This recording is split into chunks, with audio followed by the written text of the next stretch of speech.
সিলেট মাজারে জিয়ারত করতে এসে রাস্তায় ভয়াবহ সড়ক দুর্ঘটনায় এক পরিবারের 4 জন নিহত। সিলেটে প্রাইভেট কার ও ট্রাকের মুখোমুখি সংঘর্ষে এই ঘটনাটি ঘটে। সিলেটের ঘন কুয়াশায় উসমানীনগরের 19 মাইল এলাকায় প্রাইভেট কার ও ট্রাকের মুখোমুখি সংঘর্ষে 4 জন নিহত হয়েছেন। নিহতদের মধ্যে নারী, শিশুসহ একই পরিবারের 3 জন রয়েছেন। রবিবার সকালে ঘন কুয়াশার কারণে ঢাকা সিলেট মহাসড়কের 19 মাইল এলাকায় এক দুর্ঘটনাটি ঘটে। বিষয়টি নিশ্চিত করেছেন সিলেট জেলা পুলিশের অতিরিক্ত police super Osmaninagar circle Ashrafuzzaman. নিহতরা হলেন নারায়ণগঞ্জ রূপগঞ্জ থানার আমাইল্লা গ্রামের সুহেল, গাড়ি চালক শামিমা, ইতি বেগম ও আয়ান।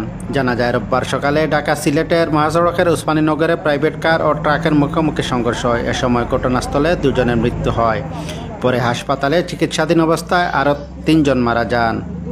সিলেট জেলা পুলিশের অতিরিক্ত পুলিশ সুপার আশরাফুজ্জামান বলেন, প্রাইভেট কার ও ট্রাকের মুখোমুখি সংঘর্ষে 5 জন নিহত হয়েছেন। লাশ উদ্ধার করে ময়নাতদন্তের জন্য সিলেট উসমানী মেডিকেল কলেজ হাসপাতালে পাঠানো হয়েছে। গাড়িগুলো জব্দ করা হয়েছে।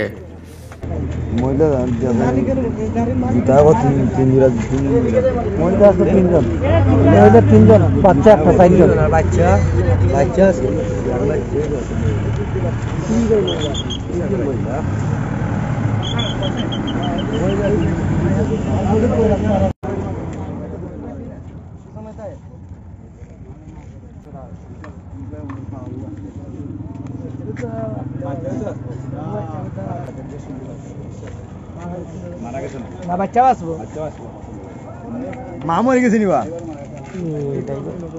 তো কথাই না ড্রাইভার ভাষার কথা